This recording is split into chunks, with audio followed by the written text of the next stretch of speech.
আসসালামু আলাইকুম রহমতুল্লাহ বরাকাতু। এই যে বাড়িটার কাজ আমরাই করব এবং আমরাই করি।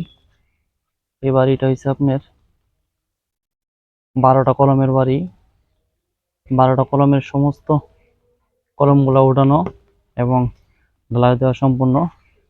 এখন শুধু সিঁড়ি বাকি আছে ঢালাই দেওয়া। নিচে আমরা গ্রিড বিম দিছি। এই দুইটা হচ্ছে বারিন্দা, এই দুইটা হচ্ছে বারিন্দার সিস্টেম। এই পাশে একটা আছে, এটাও সেম বারিন্দা হবে। এটা যে সিঁড়ি হবে, সিঁড়িটা আপনার নিচে নিচে গ্রিড বিম ঢালাই দেওয়া হয়ে গেছে এবং গ্রিড বিম ঢালাই দিয়ে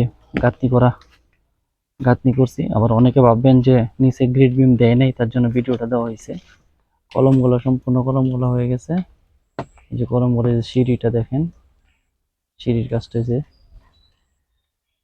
আপনার কেউ যদি এরকম যে পর্যন্ত এখন বর্তমানে বাড়িটা আছে 12টা কলম নিচে বেস, হ্যাঁ, 500 রড দিয়া বেস ঢালাই দেওয়া এবং গ্রিড বিম ঢালাই দেওয়া, এরকম বাড়ি যারা করতে চান এরা এই পর্যন্ত এই কলমের এ পর্যন্ত 6,20,000 টাকা খরচ হয়েছে মালিকের। কলম হয়েছে সব 10x10 কলম, আর খালি মাঝখানে 2টা কলম হয়েছে 10-12 কলম। এই যে সিঁড়িটা হয়েছে এই সিস্টেমের দেখেন। সম্পূর্ণ সিঁড়িটা একটু হাইট, কারণ জায়গা নাই এদিকটা, একটু হাইট বেশি দেওয়া লাগছে সিঁড়িটা। দেখেন সিঁড়িটা, এই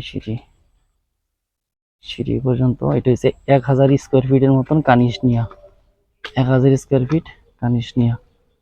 আপনার এই যে সিঁড়ির চৌকিটা অনেক বড় হয়েছে, আর সামনে 2টা ছনের ছনের ঘর হবে এবং বারিন্দা, এ পাশে বারিন্দা, এটা ছনের ঘর হবে। আর হয়েছে কলম হয়েছে 500টা কলম, 4টা করে, মাঝখানে 8টা করে কলমের রড দেওয়া হয়েছে, মাঝখানে 8টা কলম করে রড দেওয়া হয়েছে।